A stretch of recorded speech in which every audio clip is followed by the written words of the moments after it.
Let's face it, the enmity between celebrities and paparazzi is as old as entertainment itself. What are you doing? Hey, don't do that, man. Don't do that again. And from outside the world of Hollywood, these paparazzi invasions could be seen as bothersome. But how exactly do these celebrity invasions work? No, tell me. Was it wrong for you to ask me about my wife some dumbass disrespectful like that? Why do they topple over each other for that perfect shot? Now let's examine the hidden truth behind how celebrities themselves enable and sometimes encourage their own privacy invasion.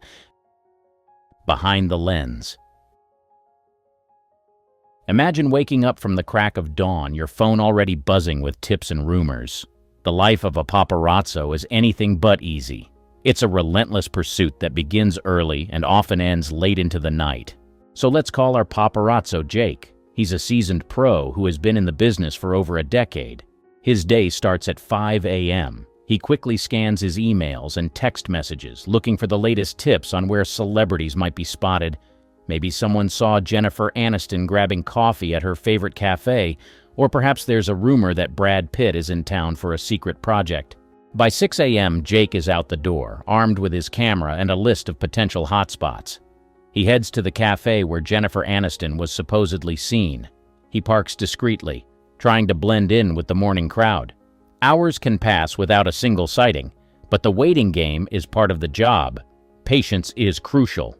Jake knows that a single photo can be worth thousands of dollars, so he remains vigilant, ready to snap the perfect shot at a moment's notice. Around midday, he gets a tip that a major celebrity event is happening downtown. He races to the location, navigating through traffic and crowds.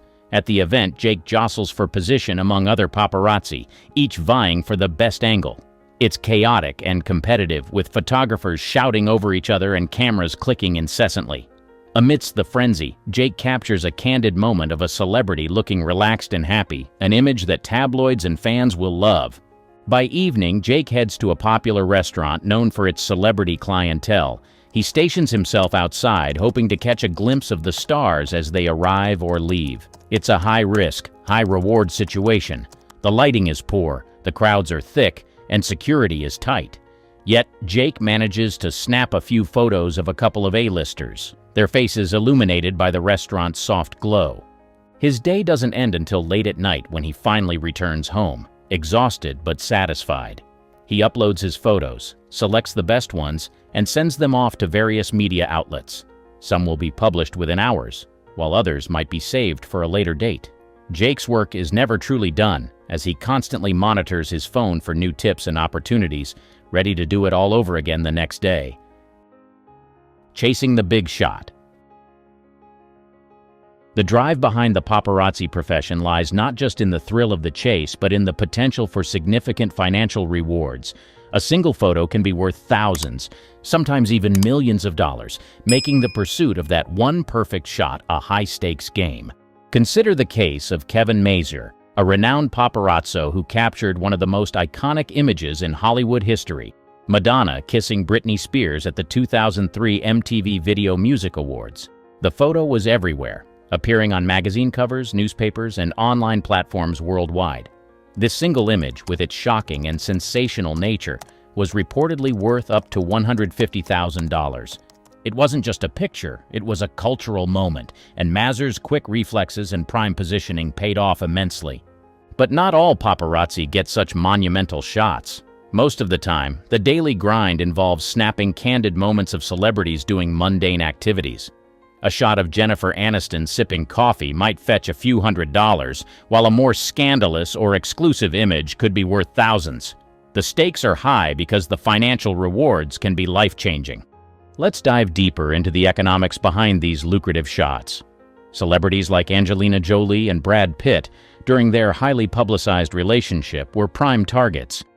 In 2006, the first photos of their newborn daughter, Shiloh, were sold for a staggering $4.1 million to People magazine. These images weren't taken by typical paparazzi, but highlight the immense value placed on exclusive celebrity photos. The well-oiled machine. The paparazzi industry is a well-oiled machine driven by a constant demand for celebrity news and images. Media outlets and consumers play crucial roles in sustaining this ecosystem, each feeding the other in a cycle that keeps paparazzi in business. Media outlets are the primary buyers of paparazzi photos.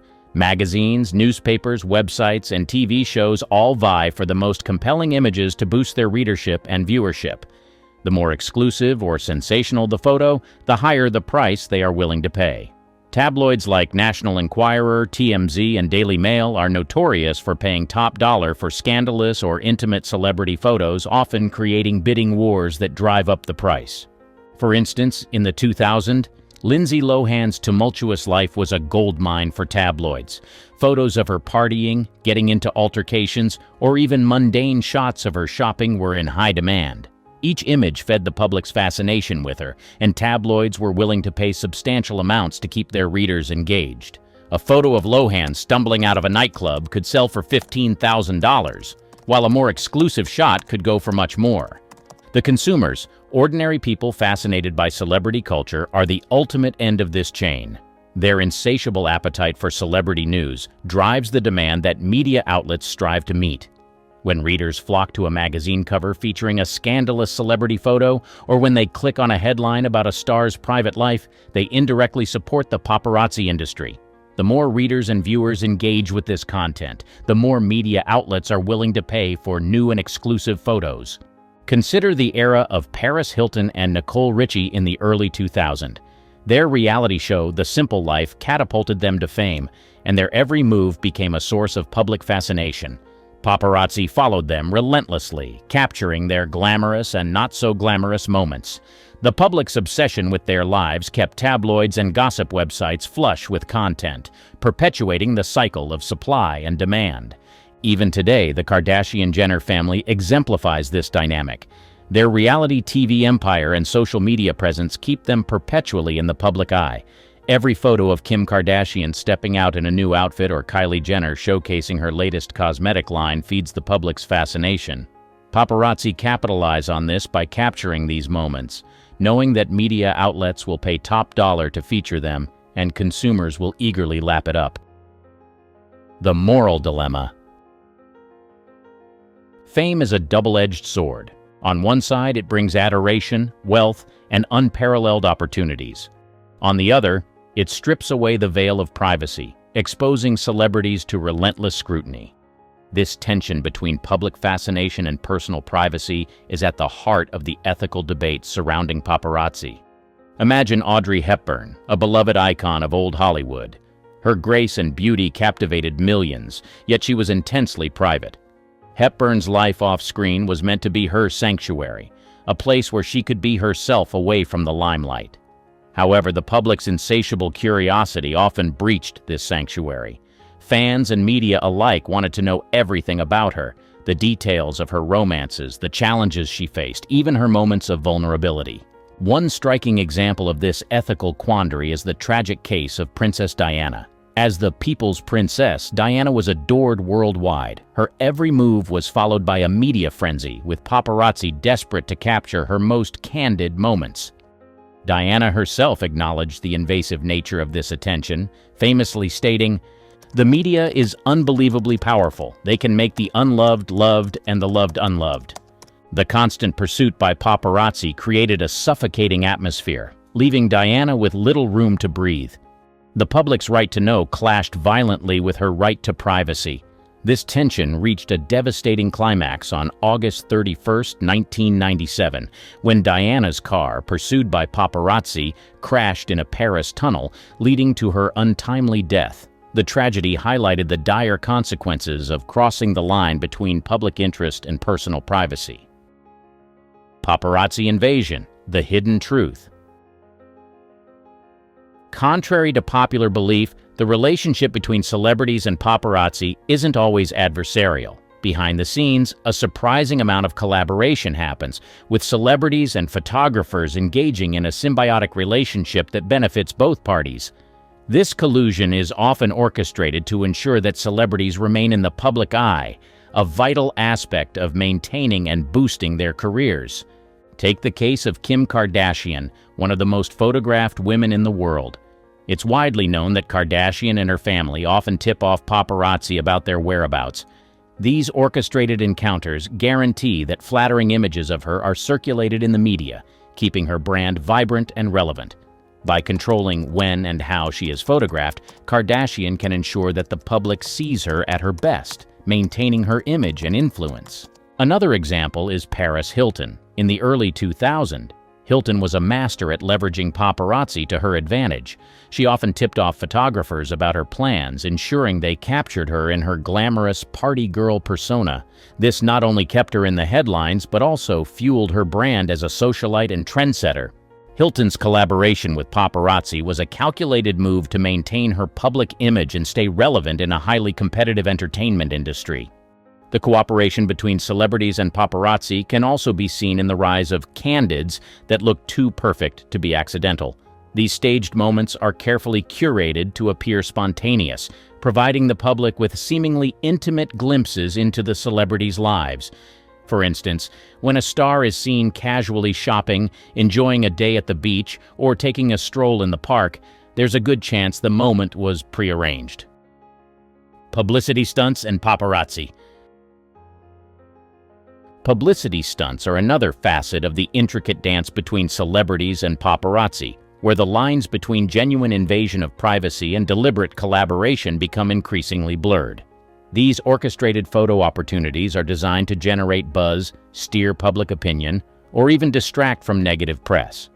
One of the most notable examples of this is the infamous 2004 wardrobe malfunction at the Super Bowl halftime show featuring Janet Jackson and Justin Timberlake. While not a paparazzi event per se, it exemplifies how orchestrated moments can captivate public attention. The incident, which revealed Jackson's breast for a fraction of a second, was allegedly premeditated to create a sensational headline.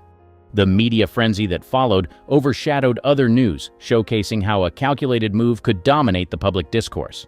A more direct example involving paparazzi is the relationship between Britney Spears and her then-manager, Sam Lutfi. During Spears' highly publicized personal struggles in the mid-2000s, Lutfi was known to arrange for paparazzi to capture certain moments. These orchestrated photo ops were designed to generate sympathetic or sensational headlines, depending on the need at the time. Similarly, in the case of Spencer Pratt and Heidi Montag from The Hills, their entire relationship with the media was built on orchestrated publicity stunts. They would frequently tip off paparazzi to capture them in dramatic or romantic scenarios, ensuring constant media attention. Whether it was a staged argument or a romantic beach walk, every moment was designed to keep them in the headlines and sustain their reality TV careers. Celebrities also use orchestrated photo opportunities to shift public perception or promote new ventures. For instance, when a celebrity couple is rumored to be on the rocks, they might stage a public outing to quash the rumors and show unity. Jennifer Lopez and Ben Affleck, often photographed during their rekindled romance, have been known to stage outings that portray their relationship in a positive light. These moments not only maintain their relevance, but also generate positive media coverage, reinforcing their desired public image. Another tactic is using paparazzi to promote new projects. When a celebrity is about to release a new movie, album, or book, they might stage a photo op that subtly hints at the upcoming release. For example, Taylor Swift is known for leaving Easter eggs for her fans. She might wear a specific piece of clothing or carry an item that hints at her next album, knowing full well that the paparazzi will capture and disseminate these clues, fueling fan speculation and media coverage. Even scandals can be orchestrated for publicity. Consider the case of reality TV star Kim Kardashian's 72-day marriage to Kris Humphries. Many speculated that the highly publicized wedding and subsequent divorce were a publicity stunt designed to boost ratings for her show and keep her in the spotlight. The constant media coverage kept her name in headlines, demonstrating how even negative press can be beneficial if it keeps the public talking. These orchestrated moments, while beneficial for celebrities, also raise ethical questions. They blur the line between genuine news and manufactured events, challenging the authenticity of the celebrity narratives that the public consumes. The flip side of the coin, the life of a paparazzo is not just about snapping the perfect shot. It also involves maneuvering through a complex web of legal boundaries. These photographers must operate within the confines of laws designed to protect privacy and prevent harassment, making their job a delicate balancing act between capturing candid moments and respecting legal limitations. In the United States, the First Amendment protects freedom of the press, which includes the right to photograph public figures in public spaces. This means that if a celebrity is walking down a public street or dining in an open-air restaurant, paparazzi have the right to take photos without the need for permission. However, this freedom is not absolute and comes with significant restrictions. For instance, California, home to many celebrities, has specific laws targeting paparazzi behavior. The California Privacy Law, often referred to as the Anti-Paparazzi Law, was enacted in response to increasingly aggressive tactics used by photographers. This law makes it illegal for paparazzi to trespass on private property to capture images or recordings. It also prohibits the use of devices such as telephoto lenses or drones to invade the privacy of individuals in their homes or other private spaces. Violations can lead to hefty fines and even jail time. Moreover, California's Senate Bill 606, known as the Anti-Harassment Law, enhances penalties for paparazzi who follow, lie in wait, or chase celebrities and their families. This law was partly inspired by incidents involving celebrities like Jennifer Garner and Halle Berry, who testified about the distress caused by relentless photographers targeting their children. The law aims to protect the safety and well-being of minors by deterring overly aggressive behavior from photographers. In other states and countries, privacy laws also play a crucial role. In the United Kingdom, for example, the Human Rights Act provides individuals with the right to respect for their private and family life. This has been interpreted to limit the extent to which paparazzi can intrude into the personal lives of celebrities, particularly when they are not in public spaces. The legal landscape also includes laws against harassment. Repeatedly following or stalking a celebrity can constitute harassment, which is illegal. Celebrities have increasingly sought restraining orders against particularly aggressive paparazzi, and courts have not hesitated to issue such orders to prevent further harassment. The tensions between celebrities and paparazzi often spill over into the courtroom, where high-profile legal battles have shaped the industry and set precedents for future conduct. These cases highlight the ongoing struggle to balance the right to free press with the right to privacy. One landmark case involved Princess Diana, whose tragic death in 1997 brought global attention to the dangers of paparazzi pursuit. Diana and her companion Dodi Fayed were being chased by paparazzi when their car crashed in a Paris tunnel, killing both of them and their driver. The incident led to intense scrutiny and criticism of paparazzi tactics, prompting legislative changes in France and beyond to impose stricter regulations on photographers.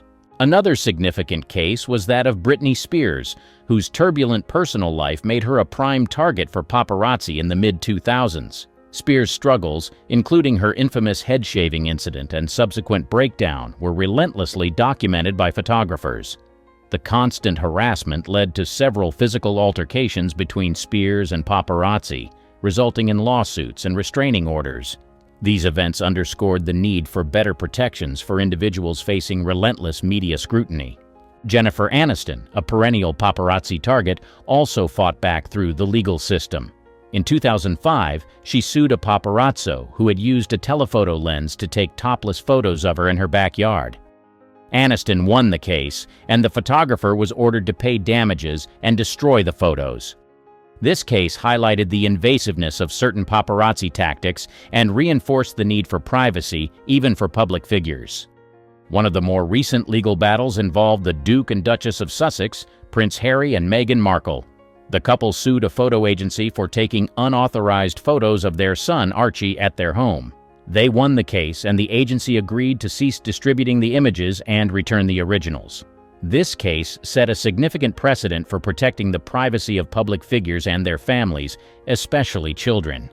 The impact of these high-profile cases on the paparazzi industry has been profound. They have led to stricter regulations and heightened awareness of privacy rights, pushing paparazzi to adopt more ethical practices. Paparazzi, the human side. To truly understand the world of paparazzi, it's essential to look beyond the headlines and delve into the personal stories of the photographers themselves. These individuals are often portrayed as heartless intruders, but many of them have complex motivations and face significant struggles in their line of work. Take Ron Galella, one of the most infamous paparazzi in history, known for his relentless pursuit of Jackie Kennedy Onassis. Despite his reputation for being aggressive, Galella has spoken about his deep passion for photography and his desire to capture candid moments that tell a story. His iconic photos of celebrities, including the famous windswept shot of Jackie O, reflect his belief in the artistic value of unguarded moments.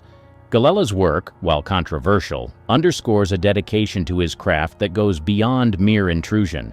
Another well-known paparazzo, Giles Harrison, shares a more nuanced view of the profession. Harrison began his career with a genuine fascination for celebrities and a love for photography. He has recounted stories of friendly interactions with stars like Leonardo DiCaprio and Cameron Diaz, who understood that his work was part of the Hollywood ecosystem. Harrison's experiences highlight the dual nature of the job, the thrill of capturing a perfect shot and the ethical dilemmas that come with it. For many paparazzi, the profession is a means of making a living in an increasingly competitive industry. Laura Magruder, a former paparazzo, entered the field out of necessity. As a single mother, she found the job offered flexible hours and the potential for substantial income. Magruder has spoken about the challenges she faced, including the physical dangers of chasing celebrities and the moral conflicts of invading their privacy. Her story sheds light on the economic realities that drive many photographers to pursue this demanding career. Frances Farmer's life is nothing short of insane. From her childhood to her entry into Hollywood, down to the diagnosis that changed her life, there's nothing ordinary about her. But beyond the movie roles and the spotlight, you would be awed by all of the many factors that played when the cameras were off. Before the household name. Frances Elena Farmer, born on September 19, 1913 in Seattle, Washington, came into the world with a destiny colored by both promise and tumult. Her parents, Cora Lillian and Ernest Melvin Farmer, provided a mixed backdrop. Her father hailed from Spring Valley, Minnesota, while her mother, a descendant of Oregon pioneers, operated a boarding house and pursued a career in dietetics. Frances grew up amidst a bustling family dynamic that included an older sister, Edith, an older brother, Wesley, and a half-sister, Rita, from her mother's previous marriage. Tragedy also touched her early years with the loss of a sibling to pneumonia before the births of Wesley and Edith. At the age of 4, Frances witnessed her parents' separation, prompting her mother to relocate with the children to Los Angeles, then later to Chico, California, where she pursued nutritional research. The family's life in Chico proved short-lived after Lillian concluded that balancing work with childcare was untenable, prompting a return to Seattle via Albany, Oregon. This period marked a pivotal moment for Frances, as she grappled with the instability of her home life and the realization that adults could not always provide the stability she craved. Back in Seattle, familial tensions persisted despite efforts at reconciliation between her parents. By the time Frances turned 16, her parents officially divorced, leaving her and her siblings to navigate their teenage years under strained circumstances. Despite the challenges at home, Frances exhibited a remarkable intellect and burgeoning literary talent, evident in her winning entry, God Dies, in a scholastic writing contest during her senior year at West Seattle High School. This provocative essay reflected her early grappling with existential questions influenced by her readings of Nietzsche, marking her as a precocious thinker unafraid to challenge conventional beliefs. After high school, Frances pursued higher education at the University of Washington, initially studying journalism while supporting herself through various jobs, including usherette, waitress, tutor, and even a singing waitress at Mount Rainier National Park. It was during this time that Frances found her true calling in the university's drama department, where she starred in several acclaimed productions.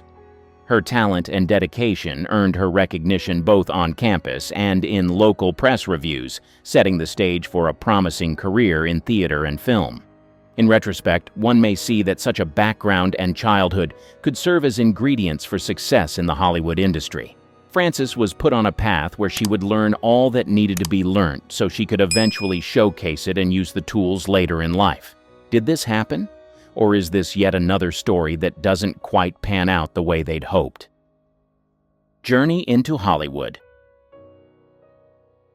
Returning from her eye-opening journey across the Soviet Union in the summer of 1935, Frances Farmer arrived in New York City with dreams as big as the city itself.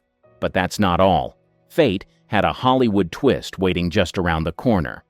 In the bustling metropolis, she crossed paths with Shepard Traub, a talent agent whose introduction would alter her destiny. Traub wasted no time connecting her with Oscar Serlin, Paramount Pictures' keen-eyed talent scout.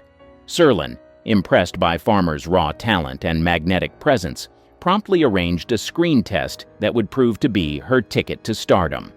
Paramount, recognizing her potential, wasted no time in offering Frances a lucrative 7-year contract, a deal she eagerly inked on her 22nd birthday. From the bustling streets of New York, she found herself whisked away to the sun-drenched studios of Los Angeles, where she underwent dental surgery to perfect her smile, a necessary step in her transformation from promising talent to silver screen sensation.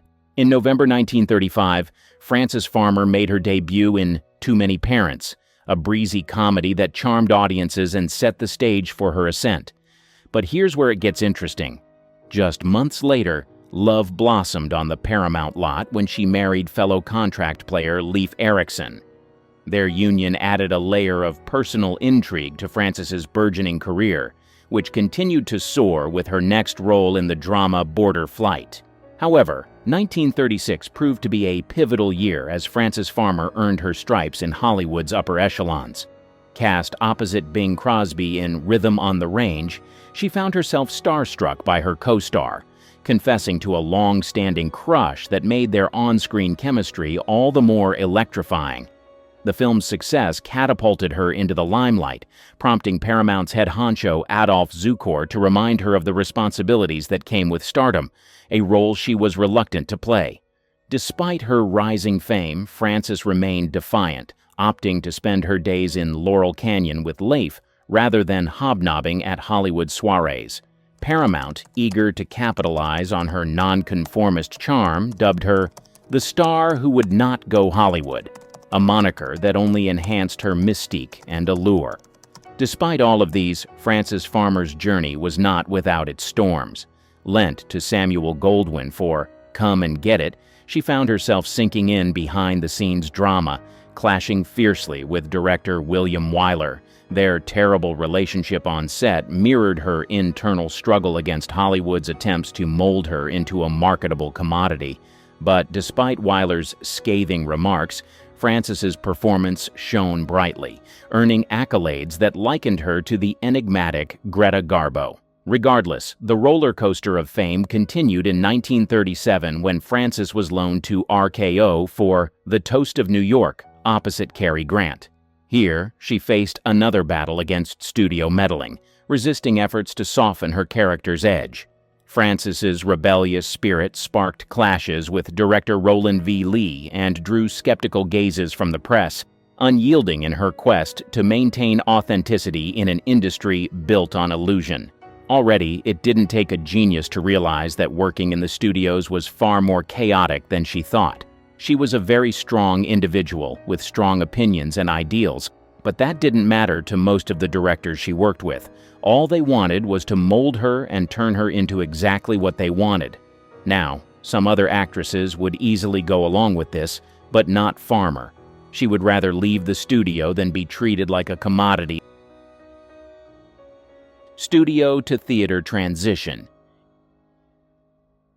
In mid-1937, Frances Farmer found herself at a crossroads in Hollywood, disillusioned with the studio's attempts to mold her into a marketable commodity. Seeking artistic fulfillment and a chance to prove herself as a serious actress, she made a bold decision. She left the glitz of Hollywood behind and ventured to the East Coast for a summer of theater. But that's not all. Her journey took a dramatic turn when she caught the eye of director Harold Clurman and playwright Clifford Odets, luminaries of the group theater, a bastion of avant-garde drama. In a twist of fate, Farmer was invited to join the cast of Clifford Odets' electrifying play Golden Boy, a role that would test her mettle and redefine her career trajectory.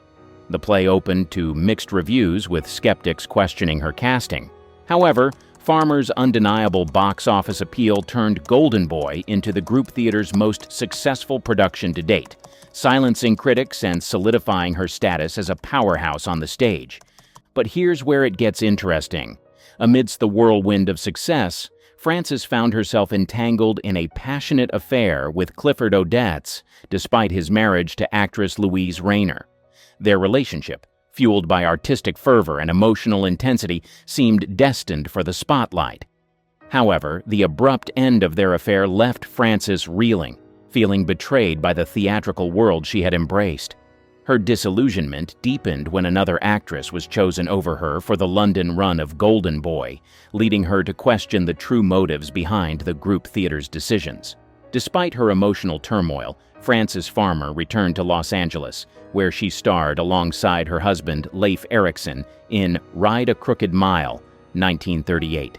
Yet the stage beckoned once more, and in April 1939 she graced Broadway in Quiet City, an experimental play that pushed artistic boundaries under the direction of Elia Kazan. Her return to the Great White Way continued with Thunder Rock later that year, but the production's lukewarm reception left her disheartened. Frances' struggles continued as she navigated Broadway's demanding landscape. In a bold move, she accepted a role in Ernest Hemingway's The Fifth Column, only to withdraw during rehearsals due to personal struggles and depression, resulting in professional repercussions and a significant fine. Yet her resilience shone through as she returned to Paramount for South of Pago Pago, 1940, showcasing her versatility in a tale of adventure and romance. Her cinematic journey continued with Flowing Gold, a compelling drama set against the backdrop of the oil industry, where she starred opposite John Garfield under Warner Brothers. Amidst film commitments, Frances found solace in summer stock theater on the East Coast, seeking refuge from the tumultuous world of Hollywood. Regardless of her circumstances, Frances's personal life mirrored her professional challenges. A lonely winter in New York City was followed by a return to Los Angeles, where she immersed herself in her next film, world premiere, 1941, alongside screen legend John Barrymore. Her versatility shone in the film noir Among the Living, 1941, yet behind the scenes she wrestled with personal demons, finding brief respite in her work. But there was more trouble waiting for her on the horizon. The saga of her life. On a fateful October night in 1942, Frances Farmer found herself in the midst of a wartime blackout zone in Santa Monica, her headlights blazing on high beam. What started as a routine traffic stop quickly escalated into a night of turmoil when she failed to produce her driver's license and allegedly lashed out at the officers. Suspicions of drunkenness led to her spending a harrowing night behind bars, her car impounded, and a hefty $500 fine imposed alongside a 180-day suspended sentence. Swiftly paying half the fine, Frances was placed on probation, but her troubles were far from over. Undeterred by her recent legal entanglement, Frances' agent secured her a role in an independent film adaptation of John Steinbeck's Murder at Lawless, filming slated to commence in Mexico City. However, upon arrival, she faced another setback. The unfinished script stalled production indefinitely, leaving her stranded and entangled in allegations of disorderly conduct. Forced to return to California under a cloud of controversy, she discovered her Santa Monica home had been cleared out by her own family, a surreal betrayal that left her reeling. January 1943 brought further turmoil. Frances, still grappling with the aftermath of her legal woes, faced a new crisis when a bench warrant was issued for her arrest due to unpaid fines. Simultaneously, allegations surfaced of an assault on a studio hairdresser, compounded by sensational reports of her alleged involvement in a bar brawl and a bizarre incident of running topless down Sunset Boulevard. Police descended on the Knickerbocker Hotel to apprehend her, sparking a dramatic confrontation that culminated in her erratic behavior at the ensuing court hearing. At the hearing, Frances's behavior shocked onlookers and court officials alike. She vehemently protested against what she perceived as injustices, threw an inkwell at the judge, and made startling confessions about her drinking habits, openly admitting to spiking her beverages with liquor and regularly consuming Benzedrine. The judge's verdict was swift and severe: 180 days in jail. However, amidst the chaos, Frances's sister-in-law, a deputy sheriff, intervened, redirecting her to the psychiatric ward of Los Angeles General Hospital. Diagnosed with manic-depressive psychosis, Frances's descent into psychiatric care began, marked by controversial treatments including insulin shock therapy. Her family's objection to these treatments sparked a legal battle documented in her sister's writings and court records, further complicating her already tumultuous journey. After 9 months in a psychiatric institution, Frances made a bold escape, walking away from the Kimball Sanitarium to seek solace with her half-sister Rita, a poignant moment that highlighted her desperate quest for freedom amidst the confines of psychiatric care. The saga continues. In her quest for autonomy amidst ongoing family discord, Frances Farmer's journey took a dramatic turn as her mother, Lillian, sought guardianship over her from the state of California. Despite expert opinions favoring continued psychiatric treatment, Lillian's determination prevailed, and they departed Los Angeles together in September 1943. However, the reunion in West Seattle quickly soured into bitter conflicts, culminating in a physical altercation that led Lillian to have Frances committed to Western State Hospital at Steilacoom. Frances vividly recounted her time at the institution in a 1958 interview, describing a stark reality where individual psychiatric care was scarce, and treatments like shots, hydrotherapy baths, and electric shocks were administered to maintain order rather than heal. I stood in line with 15 or 20 girls like myself in the hospital for one reason or another. We received shots or hydrotherapy baths or electric shock treatments, and this was supposed to relax the tensions and keep us quiet, which it did. She acknowledged the hospital's limitations in coping with the overwhelming number of patients, reflecting on the subdued environment these treatments enforced without significant personal benefit. After 3 months, Frances was discharged in early July 1944, deemed completely cured. Yet her newfound freedom was short-lived when she was arrested for vagrancy in Antioch, California, just days later. Her father intervened in January 1945, relocating her to her aunt's ranch in Yerington, Nevada, where Frances's restlessness led to another escape, followed by a brief return after being found in Reno. By May 1945, Lillian's concerns about Frances's mental state prompted a sanity hearing, resulting in her recommittal to Western State Hospital. For the next 5 years, Frances remained confined, primarily in the hospital's high-security ward for violent patients. Her institutionalization sparked public debate and scrutiny, a contentious chapter that continued to echo long after her passing. The ultimate comeback.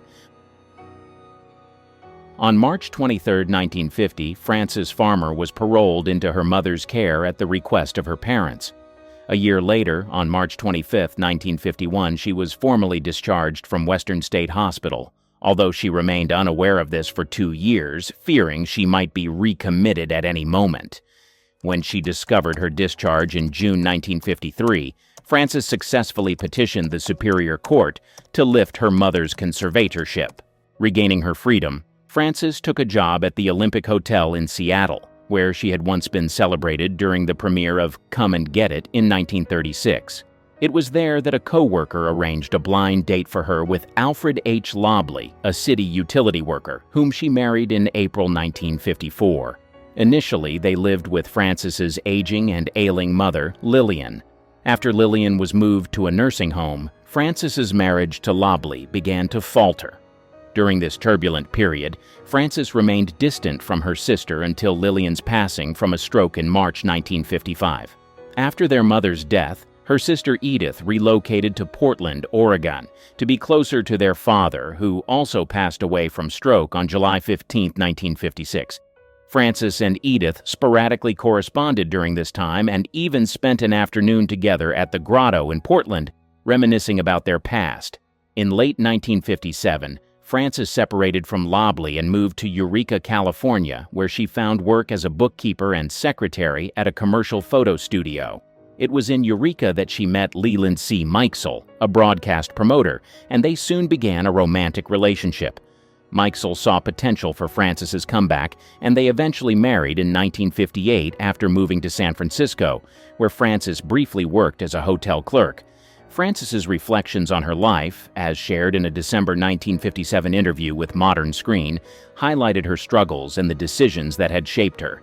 She made efforts to reclaim her public image through appearances on The Ed Sullivan Show and This Is Your Life, adamantly refuting allegations of alcoholism and drug use that had plagued her career. Returning to the stage in August 1957 with a production in New Hope, Pennsylvania, Frances embarked on a resurgence, appearing in live television dramas and making her final film, The Party Crashers, in 1958. She accepted a lead role in Yes, My Darling Daughter in July 1958, marking a significant return to theater and signaling a hopeful new chapter in her career and personal life. Frances Farmer, Against All Odds. Frances Farmer's return to the stage proved pivotal when she was offered the opportunity to host her own daytime movie program, Frances Farmer Presents. The show, which debuted after a television executive from the local NBC affiliate WFBM-TV, now WRTV, saw her performance in the Chalk Garden in August 1958, quickly made her a beloved host.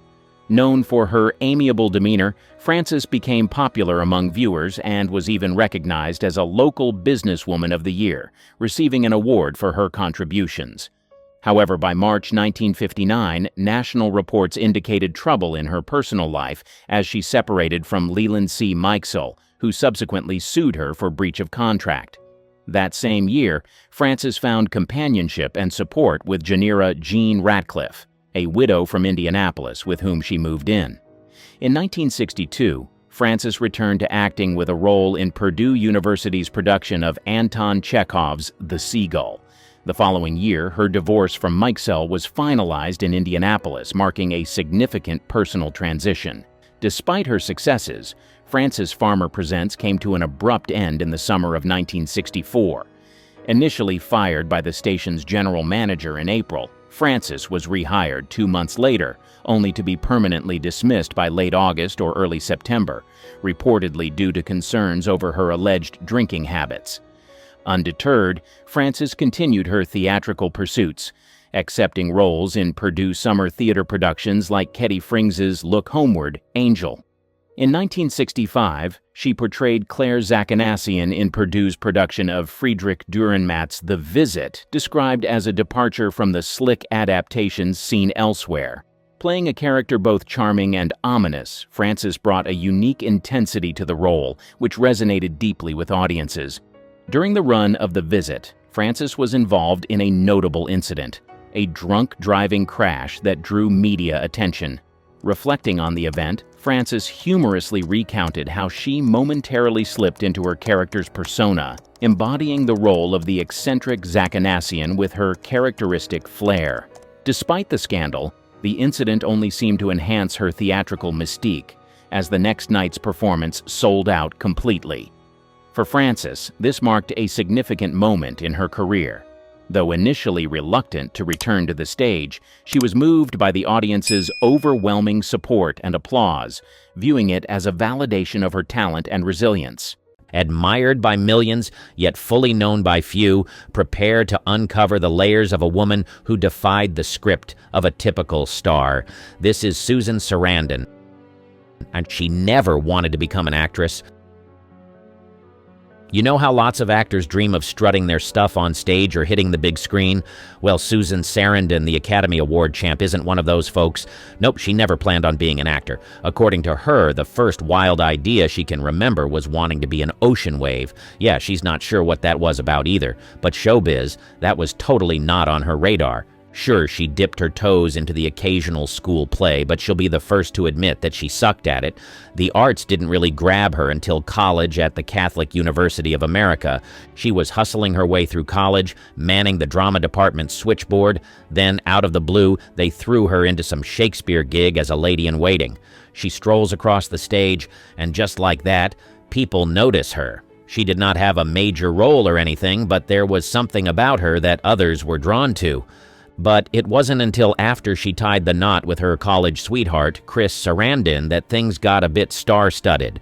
Chris was a grad student at the time and an actual actor doing Shakespeare leads at arena stage. He would take on the mantle to become her guide into the world of black and white movies and poetry. But for that to happen, let's fast forward to the movie Joe in 1970. Chris is auditioning, and they need someone to read lines with him, and the only person on ground at the time was our very own Susan Sarandon. Read with him, they say. And just like that, as she reads the lines, she does it like someone who was born to be a star. As a matter of fact, the crew decided to do a quick huddle up and offer her an improv role, and in that moment, Sarandon had her first taste of the spotlight. The film becomes a blockbuster. That's the turning point. Sarandon's acting career suddenly kicks into high gear. The next thing she knows, she's snagging a role in a soap opera and keeps snagging more gigs. Step by step, she learns the ropes, and after a solid decade, she realizes this is what she was born for. The rest, they say, is history. Her grandmother ran off. Most people may not realize that Susan Sarandon's grandmother ran away when Susan was just a teenager, and as you may imagine, it devastated her. So, when Susan got a call from a show called Who Do You Think You Are, and they said they could help find her long-lost mother, there was not much to think about. For Susan Sarandon, delving into her family's past on the TV show Who Do You Think You Are was a decision made without a second thought. The 63-year-old Oscar winner opened up about the emotional journey that unfolded during the episode, shedding light on a mystery that had lingered for years, the story of her grandmother, Anita. Anita's enigmatic disappearance from Susan's mother's life when she was just 16 years old had left a void, a question mark that lingered throughout the family's history. In an interview with TVGuide.com, Sarandon expressed her unwavering determination to uncover the truth. She said, "I had tried years before to track Anita down, so it was a small price to pay that people were discovering it as I was discovering it." The quest for answers led Sarandon on an exploration that reached all the way to Italy. It was there that the pieces of the puzzle began to fall into place, unveiling a narrative that held both heartache and unexpected joy. The revelation, however, was a bittersweet one. Susan learned that her grandmother, after a mysterious abandonment, had not only survived, but had lived a remarkably content life before her passing. She explained, "It was amazing that such a difficult beginning survived and eventually managed to have a stable last 35 years with someone she adored," Sarandon reflected. The discovery provided a sense of relief and closure for Susan and her family, unraveling a tale of resilience, happiness, and unexpected twists that shaped the trajectory of her grandmother's life. As the narrative unfolded on screen, viewers shared in the emotional journey, witnessing Susan Sarandon's poignant exploration of her family's history. The story became more than just a revelation. It became a testament to the complexities of familial bonds, the resilience of the human spirit, and the power of understanding one's roots, even when the truths uncovered are both heart-wrenching and heartwarming. She was a wild child. Susan Sarandon, the one and only, spilled the beans about her teenage years, and folks, it was a wild ride. She even gave herself the title of a brayless, rebellious flower child from the swinging 60s, and let's just say, she wasn't your average teenager. In the groovy 60s, Sarandon proudly embraced the free-spirited vibe, and yes, she was all about that brayless life. Can you even imagine the shockwaves that were sent through the more conservative circles? Total rebel move. Now, let's talk about the wild side. When it came to experimenting with certain drugs of the era, Sarandon was right there, diving into the psychedelic experience like it was a cosmic roller coaster. And when her kids dared to ask if she'd ever dabbled in crack, she couldn't help but burst into laughter. According to Sarandon, she told them she was way too old for that and dropped the bomb that crack wasn't even a thing back in her day. So, there you have it, the rebellious adventures of Sarandon. Sarandon, the brayless flower child who rode the wave of the 60s with a mischievous grin and a been there, done that attitude. It's like a scene from a far-out movie, with Sarandon as the lead character in her own groovy coming-of-age story. Because after all, who needs a bra when you're busy breaking free from the norms of the past and paving the way for a flower-powered revolution? Peace, love, and a wild teenage Sarandon, a story for the ages. Her mother is a solid activist. Susan Sarandon is not just a one-time protester, she's practically the queen of activism. If there's a cause that needs a champion, you can bet Sarandon will be there, megaphone in hand, ready to stir things up. Let's take a stroll through the streets of Sarandon's protest history. We're not talking about a casual march here and there, we're talking about a full-blown parade of activism, rallies, marches, and sit-ins. You name it, she's done it. Sarandon doesn't just believe in speaking out, she believes in making her presence known in the fight for a better world. Now let's unpack the laundry list of causes she's tackled. First up, racial violence. Sarandon has been on the front lines, using her voice to address the deep-rooted issues surrounding racial inequality. But she doesn't stop there. Her activism knows no bounds. Gender transitioning? Yep, she's been a staunch supporter advocating for the rights and visibility of the transgender community. Migrant rights? Sarandon has lent her voice to speak up for those often marginalized and overlooked, fighting for fair treatment and justice. But wait, there's more. LGBTQ+ rights are not just a cause for Sarandon, they're a passion. She's been a vocal ally, standing shoulder to shoulder with the LGBTQ+ community, demanding equality, love, and acceptance for all. And who could forget Occupy Wall Street? Sarandon was right there in the midst of it, advocating for economic justice and calling out the powers that be. She doesn't shy away from the big battles. In fact, she thrives in the thick of it. On one of her protests, a sit-in, she was even cuffed and arrested. Susan Sarandon was one of hundreds of women arrested in 2018 during a sit-in at the Hart Senate building in Washington, D.C. to protest President Trump's immigration policies. She shared the news on Twitter. Arrested, stay strong, keep fighting, women disobey. Now, if you're thinking this is a hefty load for one person to carry, you're right. But Sarandon, she's a powerhouse. Political and civil issues, she's got them all covered. Her commitment to creating positive change knows no limits, and she's proven time and again that she won't back down from a fight. So if there's injustice to be tackled and causes to champion, you can bet your bottom dollar that Susan Sarandon will be right there, leading the charge. She's not just an actress, she's an unstoppable force for good, and the world is her stage for change. So here's to Sarandon, the eternal protester, making waves and leaving a legacy of activism that will echo through the ages. She gets stoned sometimes. Susan Sarandon is not just a seasoned activist, she's also a self-proclaimed fan of a particular leafy green herb. That's right, folks. Sarandon doesn't just tread the red carpet, she might just be leaving a trail of green in her wake. It turns out that she's been a bit, shall we say, elevated at nearly every award show she's attended.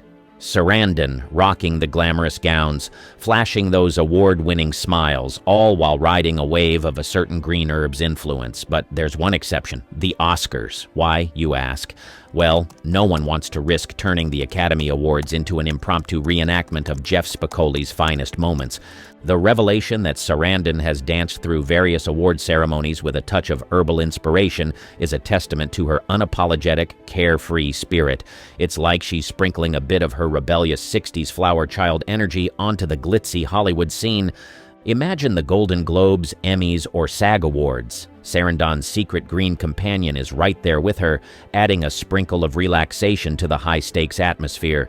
It's almost as if she's mastered the art of blending glamour with a laid-back vibe, creating an iconic fusion that's uniquely hers.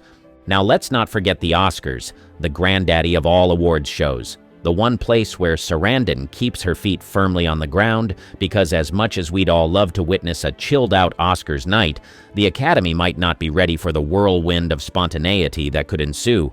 Sarandon's candid revelation adds a playful and unexpected layer to her public persona.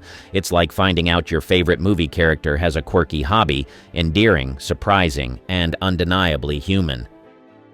Unusual side hustle. Susan Sarandon isn't just a Hollywood heavyweight, she's got a quirky side hustle that involves the unexpected world of table tennis. Yes, you heard that right. Table tennis bars, and it's not just a casual interest for Sarandon, it's a full-blown investment adventure. Sarandon, not content with just gracing the big screen, decides to dive headfirst into the realm of table tennis. And it's not your run-of-the-mill ping pong.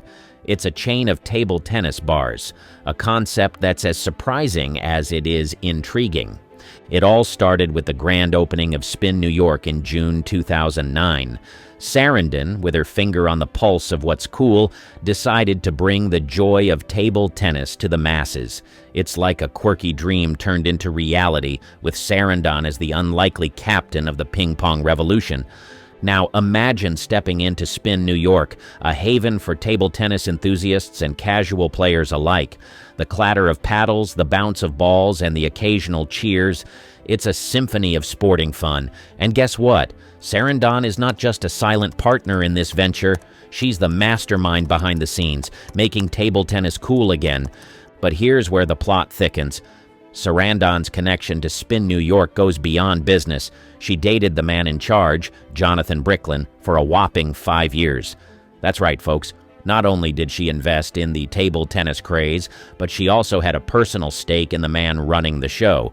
Their love story, intertwined with the clinks and clatters of table tennis, adds an unexpected romantic twist to Sarandon's already colorful narrative.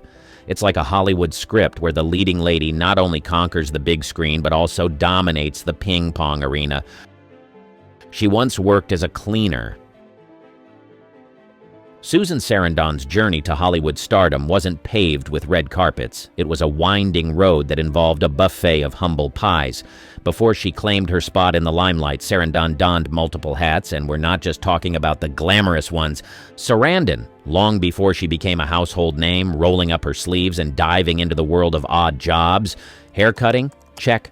Waitressing? Double check. Operating the switchboard like a boss? You bet. And let's not forget the hustle of hustles, cleaning lady duties. Yep, Sarandon wasn't afraid to get her hands dirty, literally. Before the silver screen beckoned, Sarandon was out there, navigating the twists and turns of the real world. It's like a backstage tour of her life, where each odd job becomes a stepping stone in her journey to the big leagues. Haircuts in the morning, serving tables in the afternoon, and maybe a little switchboard magic in the evening. Sarandon was the ultimate multitasking maven. And it wasn't just about paying the bills. It was about building character, collecting stories, and perhaps discovering a thing or two about herself along the way. The glitz and glamour of Hollywood were still a distant dream, but Sarandon was putting in the grind, learning life's lessons in the most hands-on way possible. So, here's to Sarandon, the queen of versatility who wore many hats, literally and figuratively, before she snagged the coveted roles on the big screen. It's a tale of humble beginnings, a reminder that even Hollywood legends had their share of ordinary days, because before she became the Susan Sarandon we know and love, she was out there, hustling, cutting, serving, and cleaning, a true journeywoman on the road to stardom. She is persistent. Remember the show, Journey into the Rocky Horror Picture? Well, it was more of a wild splash than a refreshing dip. The behind-the-scenes story of this cult classic is a roller coaster of leaks, cold, and unexpected challenges that would make any actor shiver, both from the weather and the working conditions. Sarandon, after diving into that iconic swimming pool scene, caught pneumonia. Yep, you heard it right. The set, nestled in the chilly Oakley Court in Windsor, England, was far from the Hollywood glam you'd expect. Leaks, coupled with unforgiving weather, turned the Victorian country house into a set that was not just wet but downright cold. The crew tried to make things bearable by creating a warm room with space heaters for the cast and crew to thaw out. But hold on, this is a Hollywood story, and Hollywood loves a twist. The warm haven promptly turned into a fiery fiasco when the room decided to catch fire. Talk about heating things up in all the wrong ways. Now Sarandon, being the trooper she is, raised her concerns about these less-than-stellar working conditions with Fox. The response? A nonchalant, "You're complaining too much." Imagine working in a set where your breath could create icicles and the response to your concerns is a dismissive brush-off. But wait, it gets worse. Sarandon soldiers on after catching pneumonia during the pool scene. Richard O'Brien spills the tea, mentioning she was shaking with fever. O'Brien even admits that in hindsight, she should have had a doctor supervising her, but true to her dedication, Sarandon refused to hit the brakes. And it's not just Sarandon. Barry Bostwick, the other half of the on-screen duo, caught a more modest cold. But hey, when you're navigating a set that sounds more like an ice palace than a Hollywood studio, even a common cold feels like a frosty punch. To add a cherry on top of this chilly chaos, there were few bathrooms to accommodate the entire cast and crew. A bathroom shortage in the midst of freezing temperatures. Talk about a logistical nightmare. But through it all, Sarandon persisted and did her job. The pneumonia-defying queen of resilience who turned the frosty challenges of the Rocky Horror Picture Show into a testament of her unwavering dedication. The next time you're shivering in a pool, just remember, Susan Sarandon did it, and then some. She kept her award in the bathroom.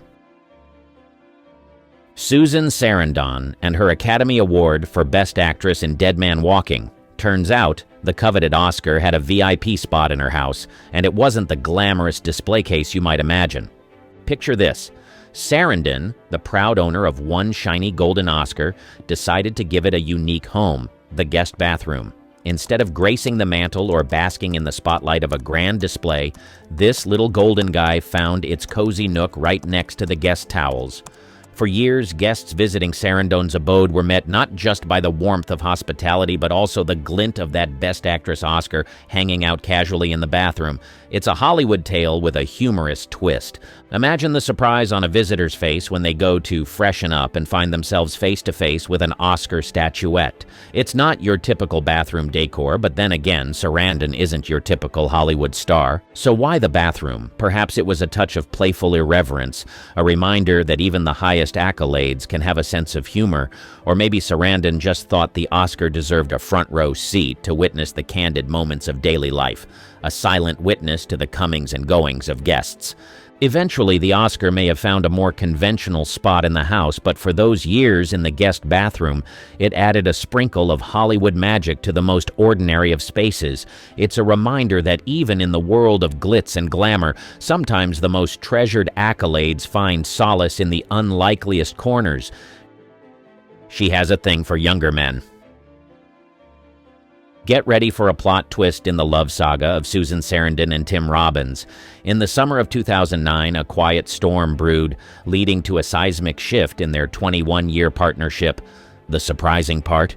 The split was so under wraps that the press had to do a double take when Sarandon dropped the bombshell just days before Christmas. Imagine the whispers behind closed doors, the unspoken moments that marked the end of a two-decade journey. Sarandon and Robbins, once the epitome of Hollywood relationship goals, decided to part ways with a level of discretion that left even the most vigilant gossip mongers in the dark. And so, with the announcement echoing through the holiday season, Sarandon found herself back in the realm of singledom. But this wasn't just any ordinary return to solo life. It was a chapter shrouded in mystery and peppered with rumors of newfound freedom and youthful dalliances. The grapevine buzzed with whispers of Sarandon's post-split adventures, and the rumor mill went into overdrive with tales of her allegedly being linked to men half her age. Sarandon, a seasoned actress with a knack for keeping things interesting, navigating the dating scene with a newfound zest for life. As the speculation continued, the public couldn't help but be fascinated by the unfolding drama of Sarandon's love life post-Robbins. The whispers, the rumors, the intrigue. It was a Hollywood narrative with all the elements of a captivating storyline.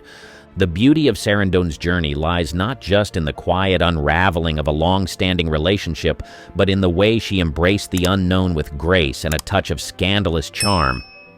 The chapter that followed her split became a testament to the resilience of the human spirit, the pursuit of happiness, and the allure of a newfound freedom that sparked rumors and fueled imaginations.